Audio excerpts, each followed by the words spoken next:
Assalamualaikum warahmatullahi wabarakatuh.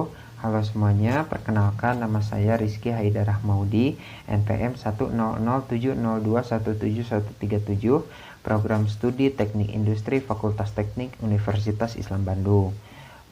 Di sini saya akan memaparkan penelitian saya yang berjudul Aplikasi Dashboard Pengendalian Persediaan Bahan Baku menggunakan metode EOKI probabilistik pada pabrik beras Sri Rahayu Segalaherang Subang.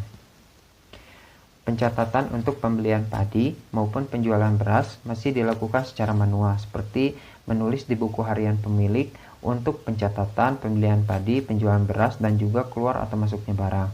Akibatnya, pemilik atau bagian-bagian yang terlibat pun merasa kesulitan untuk meninjau persediaan barang. Dengan menggunakan buku harian sebagai alat untuk pencatatan serta pengarsipan pabrik, memberikan rasa kecemasan mengingat buku merupakan benda yang mudah rusak, serta kemungkinan bisa hilang sehingga dirasa kurang efektif dalam pencatatan dan pengarsipan pabrik. Dan adapun tujuan yang menjadi target penelitian ini, yang pertama untuk menganalisis dan meninjau pengendalian persediaan bahan baku pada pabrik beras Sri Rahayu Segalaherang Subang. Yang kedua untuk memberikan usulan dari pengendalian persediaan pada pabrik beras Sri Rahayu Segalaherang Subang menggunakan metode EOKI probabilistik dengan model Q. Yang ketiga untuk memberikan alat bantu pengembangan sistem untuk UMKM dan sejenisnya terhadap pengendalian persediaan bahan baku seperti aplikasi dashboard yang dapat memperoleh hasil yang akurat dan cepat. Persediaan merupakan suatu sumber daya menganggur atau idle resources yang keberadaannya menunggu proses lebih lanjut. Menurut Bahagia 2006, model persediaan ini terbagi menjadi dua, yaitu deterministik dan probabilistik. Probabilistik ini terbagi menjadi dua lagi, yaitu model P dan model Q. Metode waterfall adalah tahapan pengembangan sistem secara berurutan. Proses dari metode tersebut mengalir dari atas ke bawah secara berurutan, seperti halnya air terjun dengan melewati proses perencanaan, desain, implementasi, dan pengujian menurut Aprianto dan Salwa 2018. Pengembangan sistem ini dilakukan dengan menggunakan fitur Google. Yang pertama yaitu Google Spreadsheet atau aplikasi pengolah angka. Yang kedua yaitu Google Drive atau penyimpanan data.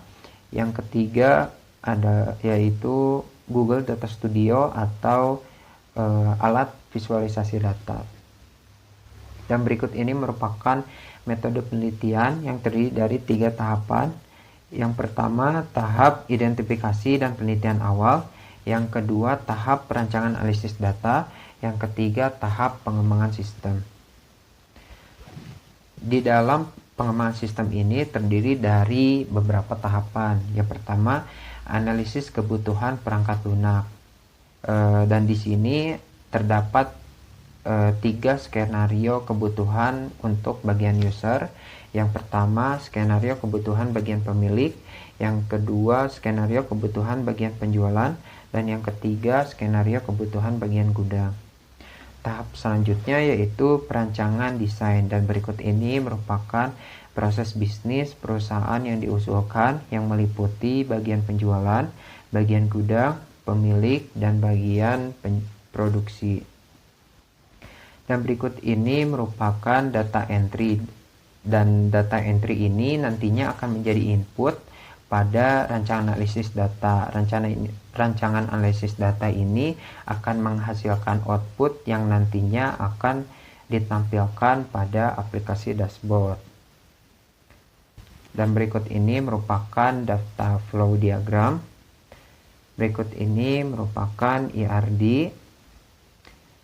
Dan untuk analisis sistem informasi secara umum berdasarkan hasil dari penelitian ini dapat menyelesaikan beberapa permasalahan terkait dengan persediaan bahan baku, dan juga belum adanya sistem informasi yang dapat membantu perusahaan dalam pengendalian persediaan.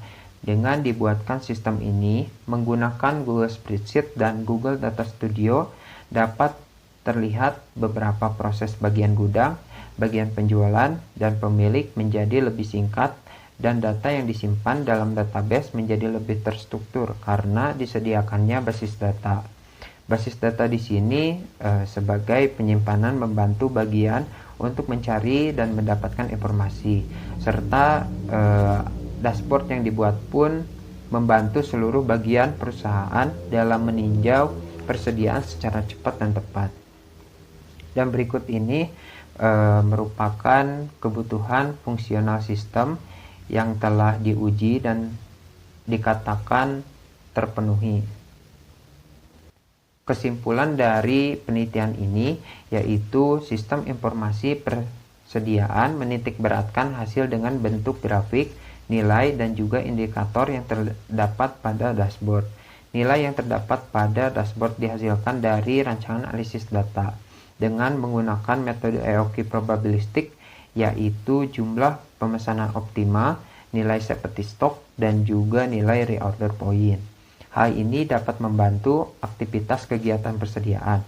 Pemakaian sistem ini dapat mengurangi kesalahan yang terjadi dan bisa dipakai atau dikelola oleh UMKM atau sejenisnya untuk mengontrol persediaan barang. Terima kasih. Sekian dari saya, kurang lebihnya mohon maaf. Assalamualaikum warahmatullahi wabarakatuh.